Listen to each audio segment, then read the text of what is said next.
ẹ̀dá kí ni onílẹ̀ tọrọ kò sí tá a máa jẹ́ ni kò sí tá a máa jẹ́ ni ok ìlágbára private school ṣùgbọ́n principal public school sùúrù lérè yẹn ó mọ̀ ẹ fún mi lọ́mọ méjì náà ọmọ yìí ó mú síbẹ̀ màmá ara pẹ́ẹ́tì mìíràn sì márùn-ún fún mi pure water báàgì 20 ara báàgù sí adé fún yín ní 50,000 naira ẹjọ máa tọrọ owó mọ o ṣẹ́tí ẹ̀ máa padà pàdé tó ń lọ kìí jẹ pé máa sọ pé nítorí o ti dá lókòwò àwọn tó wà ń bóṣù yẹn dábàá wo báwo tó fi gbé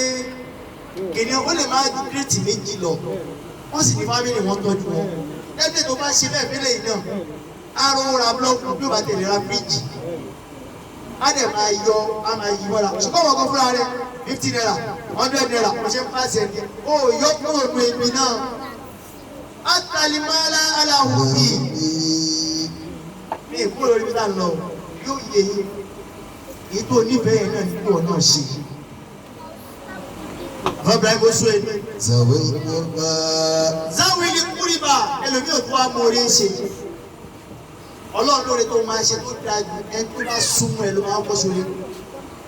Ẹ ò sún lè kó ṣe rí. Ẹ ò bí lè sún lè ṣe rí o. Ẹ mọ iye tí òórùn jẹjẹ ládùúgbò yìí. Ó wá gbórí tẹlifíṣàn lọ. Ẹ máa bá mi fún àwọn tó bá ti pè wọlé ní 50,000 kẹ́mi aláàjì. So wọ́n ní complain so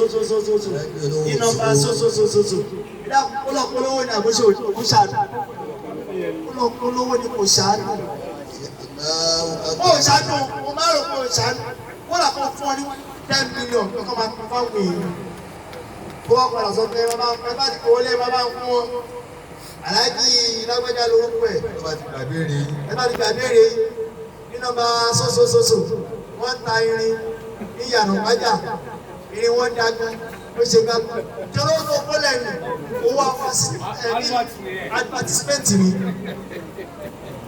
tó tó bẹ kí wò yẹn wúlò wọn kọ wá ìpè